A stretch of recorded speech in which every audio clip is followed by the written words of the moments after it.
David Scott, author of the book The Funkole Myth, the story of Torquay in World War II. And why was Torquay considered a funkole?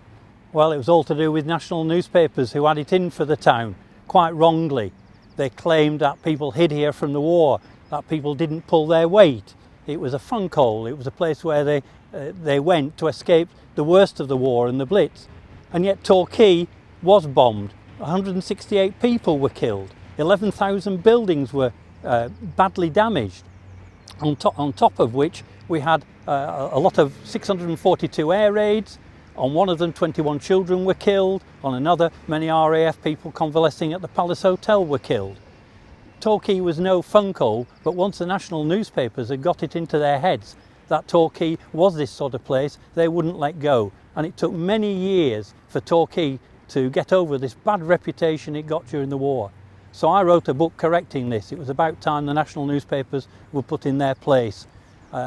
They picked on Harrogate as well and Haverfordwest, but Torquay was the main place they chose. And some of it was very vitriolic and quite nasty. Torquay also had tens of thousands of evacuees that were treated well, including 400 pupils from one London school who were here for the duration of the war and went to the boys' grammar school. Torquay pulled its weight during the war. It did its best, and many of its men were killed, including 6 men who were killed at this very spot when a gun exploded on a Home Guard exercise. Whereabouts is that here, please? On the monument? On the other side. On the other side. So what happened here then? They were loading a gun and something got stuck in the breech. They went to explore and the gun exploded on them, and six members of the Home Guard were killed. And we have to remember the Home Guard was much more serious here than Dad's army.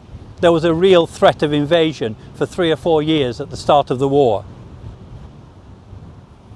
And on the other sides, you've got these other things here. Yes, the other raids. Yes, this is about the many were killed on the gasworks. There was major bombing of the gasworks in 1942, and the Palace Hotel in 1942, which the Luftwaffe deliberately went for because they knew that RAF pilots were convalescing there. It was a very serious bombing raid which caused devastation, and the Palace Hotel was put out of action until the end of the war. And where would that have been? Palace Hotel is up the road towards Babbacombe. Which way, please? Straight ahead. Straight ahead, yes. They went straight ahead, straight up the hill, away from Torquay Harbour.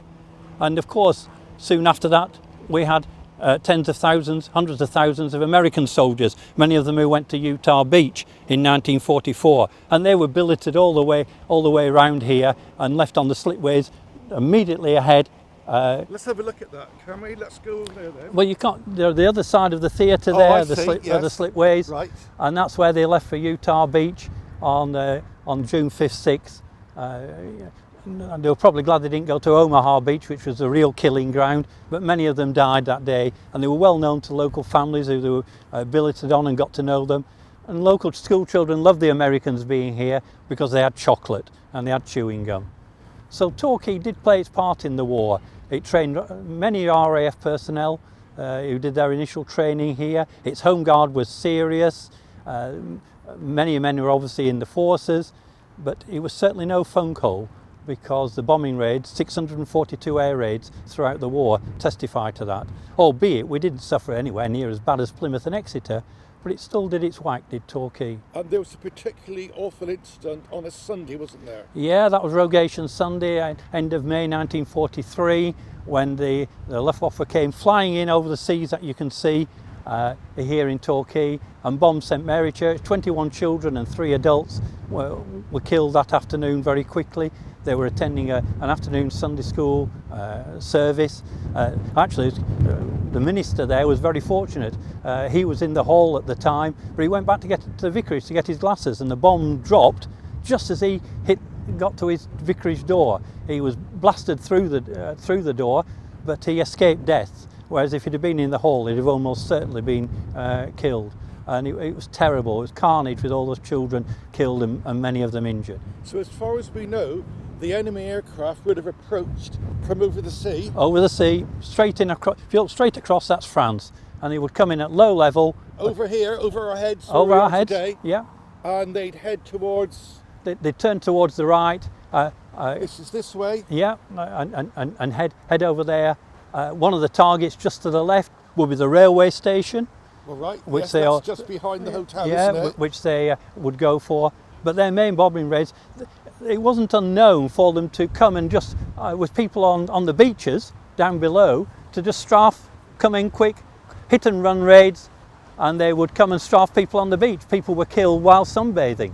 What, here in Torquay? Yeah. Well, one father saved his son by covering his whole body, and the father was killed, was machine gunned by a Fokker wolf, and his son escaped who was underneath him. So it definitely was not a funk hole, was it? Definitely not. But the problem with the national newspapers is that once one does it, others followed, and it gained Torquay this unfair reputation. And the problem with national newspapers is many of the reporters never get out of London, and then once you fix an image in their mind, that's it. Don't let the facts get in the way of a good story. And I believe this was down to one particular person. Cassandra, the Daily Mirror writer, who some of the older people will remember, was definitely the worst. But the very worst article was an article in the Sunday Pictorial, which was the Daily Mirror's Sunday paper at that time. A 2-page vitriolic attack, which really did cause a lot of harm to the town's reputation. Why would they do such a thing? Sell newspapers, of course. I think the same as today, isn't it? Yeah. It's they don't check their facts. There was nothing to substantiate it. I've got a copy of that newspaper that did the worst harm in 1941, the Sunday Pictorial. It cost me £48 to buy. It's the last copy available. I've got it in a box at home, and it really is very nasty stuff. Thank you very much.